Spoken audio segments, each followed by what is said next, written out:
কারো যোগ্যতা নিয়ে প্রশ্ন করার আগে দেখে নেওয়া উচিত নিজের যোগ্যতা কতটা আছে। একা দাঁড়ানোর সাহস রাখুন। পৃথিবী জ্ঞান দেয় কিন্তু সঙ্গ দেয় না, এটা সবসময় মনে রাখবেন। সবাইকে বিশ্বাস করা ঠিক না। খেয়াল করে দেখেছেন চিনি আর লবণ দেখতে এক হলেও স্বাদ কিন্তু একেবারেই ভিন্ন। ওই দিনটা অপেক্ষায় আছে আমার সফলতা দেখবে আর লুচির মতো ফুলবে। হ্যালো এভরিওয়ান, আসসালামু আলাইকুম। কেমন আছেন সবাই? আশা করছি সবাই ভালো আছে। আজকে সকালে অর্থাৎ ফজরের আগে আমাদের বড় ভাই এবং আমার শাশুড়ি আম্মা ঘুম থেকে উঠে কিছুটা টুকিটাকি রান্না করেছে অফিসের জন্য। আর এদিকে আমি ঘুম থেকে উঠে বড় একটা ধরনের সমস্যায় পড়তে হয়েছে। সকালবেলা দেখি সুইচ অন করতে অনেক জোরে একটা আওয়াজ হয়ে সব লাইট গুলো অফ হয়ে গিয়েছে। আমি প্রচন্ড রকমের ভয় পেয়ে গিয়েছিলাম, তবু ভয় দিয়ে জয় করতে হবে। ওই অন্ধকার অবস্থায় আমি রিং লাইট দিয়ে আমার মেয়ের খাবারটা রান্না করে নিয়েছি। মেয়েকে খাবারটা দেওয়ার পরে এখন সকালবেলার দিকে পাখি ঘুমের মধ্যে থেকে বের করে দিয়েছি। এখন সন্ধ্যাবেলার দিকে আমার জানুরা বাসায় চলে এসেছে। বাসায় এসে বলছে জান্নাত আমার খিদা লেগেছে, খাবার দাও। এই জন্য আমি বললাম দেখো অল্প একটু খাবার বড় হাড়ির মধ্যে রাখা আছে, সেখান দিয়ে ভাত দিয়ে নাড়াচাড়া করে খেয়ে নাও। আমার জানো খাবারটা খাওয়া শেষ করার পরে আমি চলে এসেছি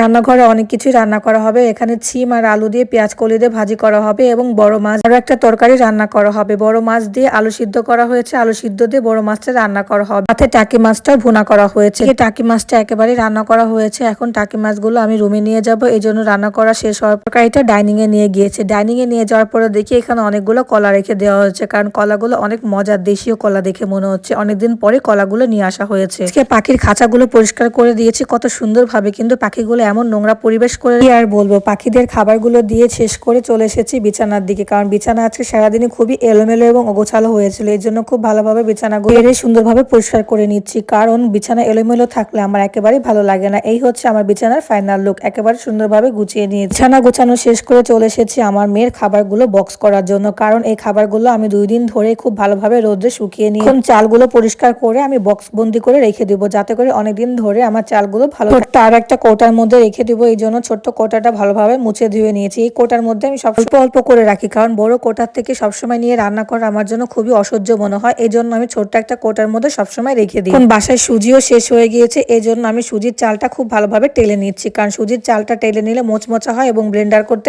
সুবিধা হয়। চালগুলো ঠান্ডা করার পরে আমি ব্লেন্ড করে নিয়েছি। ব্লেন্ড করার পরে একটা টাইট বক্সে সংরক্ষণ করে রেখে দিব, কারণ এটা আমার অনেকদিন চলে যাবে। এখন আমরা সবাই রাতের খাবার খাবো, আর রাতের খাবারের মাঝে আমাদের টমেটো সালাদটা খেতে সবাই অনেক পছন্দ করে। এই জন্য এখন আমি টমেটো সালাদটা তৈরি করে নিই। টমেটো সালাদটা তৈরি করার পরে এখন ভাত বেড়ে নিচ্ছি, কারণ এখন আমরা সবাই মিলে খাবার নিয়ে বসে পড়েছি। প্রথমে আমি টাকি মাছ ভুনা দিয়ে খাবারটা খেয়ে নিব, কারণ টাকি মাছ এই ভুনাটা আমাদের বড়ভাবে খুবই সুন্দরভাবে রান্না করতে পারে, আর তার হাতে টাকি মাছ ভুনাটা অনেক ভালো লাগে। এই জন্য টাকি মাছ ভুনাটা দিয়ে প্রথমে খেয়ে নিচ্ছি। মধ্যে বড় ভাই নামাজে ছিলেন, নামাজ শেষ করে আমাদের সাথে যুক্ত হয়েছেন। এটাই ছিল আমাদের সারাদিনের টুকিটাকি ফুল ব্লগ। আমাদের ফুল ব্লগটি যদি ভালো লেগে থাকে তাহলে অবশ্যই আমাদের পেজটিকে ফলো করে দিবেন এবং লাইক কমেন্ট শেয়ার করে পাশে থাকবেন সবাই। আজকের জন্য বিদায় নিচ্ছি, দেখা হবে আগামী নেক্সট কোনো ব্লগ। আল্লাহ হাফেজ সবাইকে।